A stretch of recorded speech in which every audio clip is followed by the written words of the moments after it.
വടകരയിൽ വോട്ടെടുപ്പിന്റെ തലേദിവസം അത്രമേൽ പ്രക്ഷുബ്ധമായ രാഷ്ട്രീയ സാഹചര്യത്തിലേക്ക് ആളിക്കത്താൻ പോന്ന ഇന്ധനം ആര് എന്തിനു വേണ്ടി ഒഴിച്ചുകൊടുത്തു? മാധു, അതിൽ കൃത്യമായിട്ട് ഇപ്പോൾ കേരളത്തിൻ്റെ പൊതുസമൂഹത്തിനും മാധ്യമങ്ങൾക്കും മുഴുവൻ ആളുകൾക്കും CPM-ന്റെ സഹയാത്രികർക്കും സഹപ്രവർത്തകർക്കും അടക്കം വ്യക്തമായിട്ടുള്ള കാര്യങ്ങൾ ഇപ്പോൾ പുറത്തു വന്നല്ലോ. പോലീസ് റിപ്പോർട്ട് തന്നെ ഇവിടെ യൂത്ത് ലീഗിൻ്റെ ഒരു പ്രവർത്തകനെതിരെ ആക്ഷേപം വരികയും അയാൾ സ്വയമേ പോലീസിൻ്റെ മുമ്പിൽ പോയി അദ്ദേഹത്തിൻ്റെ മൊബൈൽ സറണ്ടർ ചെയ്യുകയും ഇതിനെ അന്വേഷിക്കണമെന്ന് ആവശ്യപ്പെടുകയും പോലീസ് അക്കാര്യത്തിൽ അന്വേഷണം നടത്താതെ വരികയും അത് കഴിഞ്ഞ് അദ്ദേഹം സ്വയമേ ഹൈക്കോടതിയുടെ മുമ്പിൽ പോയി കോടതി ഇടപെടുമ്പോഴാണ് പോലീസ് ഒരു റിപ്പോർട്ട് കൊടുക്കുന്ന സാഹചര്യം ഉണ്ടാകുന്നത്. ഇതിൽ നിന്ന് മനസ്സിലാക്കുന്നത് ഇപ്പോൾ KK ശൈലജ എന്ന് പറഞ്ഞ LDF-ന്റെ സ്ഥാനാർത്ഥിക്കെതിരെ ആക്ഷേപം ചൊരിഞ്ഞുകൊണ്ടാണ് എങ്കിൽ അവർക്കില്ലാത്ത പരാതി ഇത് ചെയ്തു എന്ന് ഇവർ ആരോപിക്കുന്ന ആൾ സ്വമേധയാ കോടതിയിൽ പോയി ഇക്കാര്യത്തിൽ അന്വേഷിക്കണം, ഇക്കാര്യത്തിൽ തട്ടിപ്പ് നടത്തിയിട്ടുള്ള ഈ തോന്നിവാസം ചെയ്തിട്ടുള്ള ആളെ കണ്ടെത്തണമെന്ന് ആവശ്യപ്പെട്ട് അയാൾ പോകുന്ന ഒരു സാഹചര്യം ഉണ്ടാകുന്നു. ഒന്നാമത്തെ കാര്യം.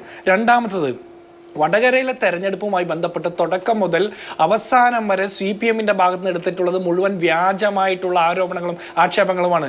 ടീച്ചർ തന്നെ, ശൈലജ ടീച്ചർ തന്നെ ഒരിക്കൽ പത്രങ്ങളുടെ മാധ്യമങ്ങളുടെ മുമ്പിൽ വന്നിരുന്ന് കരയുന്ന കണ്ടു. മറ്റേ അശ്ലീല ചിത്രങ്ങളും അശ്ലീല വീഡിയോയും ഉണ്ട് എന്ന് പറയുന്നു. പിന്നെ അവർ തന്നെ അത് തിരുത്തി പറയുന്നു. ഇതൊക്കെ എവിടെ നിന്നാണ് കിട്ടുന്നത് എന്നുള്ള കാര്യം ഇപ്പോൾ കൃത്യമായിട്ട് മനസ്സിലായില്ലേ? അന്ന് കേരളത്തിലെ മുഴുവൻ ചാനലുകളിലും അവതാരകരെല്ലാം അന്നത്തെ കോൺഗ്രസിന്റെ അല്ലെങ്കിൽ UDF-ന്റെ പ്രതിനിധികളോട് ചോദിച്ചിട്ടുണ്ട്, നിങ്ങൾക്ക് ഇതിന് ഉത്തരവാദിത്തമില്ലേ എന്ന്. CPM-ന്റെ സൈബർ സഹാക്കന്മാർ പടച്ചുവിടുന്ന ഇത്തരം തോന്നിവാസങ്ങളുടെ ഉത്തരവാദിത്തം പറയലല്ല കോൺഗ്രസിന്റെയും UDF-ന്റെയും പ്രാഥമികമായിട്ടുള്ള ഉത്തരവാദിത്തം എന്ന് ആദ്യമേ പറഞ്ഞിട്ട് തന്നെ ഒരു കാര്യം പറയട്ടെ.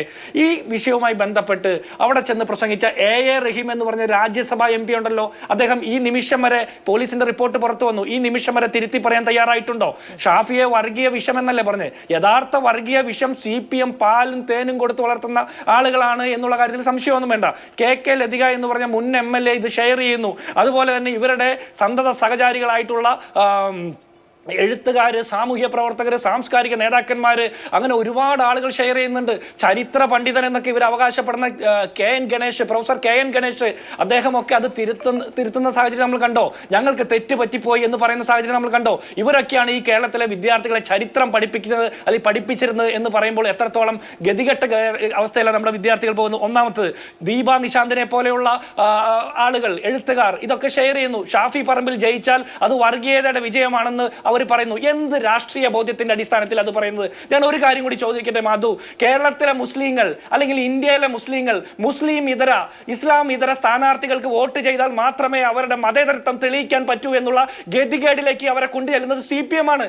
CPM-ന്റെ മതേതര ബോധം എന്ന് പറഞ്ഞാൽ സ്യൂഡോ സെക്യുലർ കാഴ്ചപ്പാടാണ്. ഒരു സംശയം വേണ്ട, ഇക്കാര്യത്തിലും അത് പുറത്തു വന്നില്ലേ? ഇവിടെ പോലീസ്, ആഭ്യന്തര വകുപ്പിന്റെ റിപ്പോർട്ട്, പോലീസ് റിപ്പോർട്ടൊക്കെ കൃത്യമായിട്ട് ഇങ്ങനെയാണ് ഹൈക്കോടതിയുടെ മുമ്പിൽ കൊടുക്കാൻ പോകുന്നതെന്ന് മുൻകൂട്ടി കണ്ടുകൊണ്ടാണ് MB ജയരാജൻ എന്ന് പറഞ്ഞ കണ്ണൂരിലെ സ്ഥാനാർത്ഥി പറയുന്നത്. ഇവരുടെ സൈബർ സഹാക്കന്മാരെ തള്ളി പറഞ്ഞുകൊണ്ട് അഭിപ്രായം പറയുന്നത് നമ്മൾ കണ്ടില്ലേ? ഇവരുടെ അമ്പാടി മുക്ക് സഹാക്കൾ എന്ന് പറയുന്ന ഫേസ്ബുക്ക് പേജിലാണ് അത് ആദ്യം വരുന്നത്.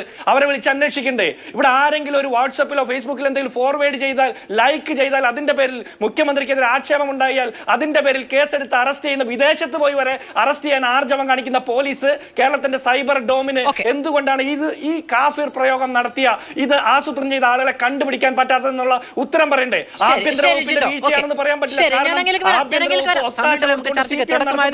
നമുക്ക് ചോദിച്ചും പറഞ്ഞു പോകാം. ശരി.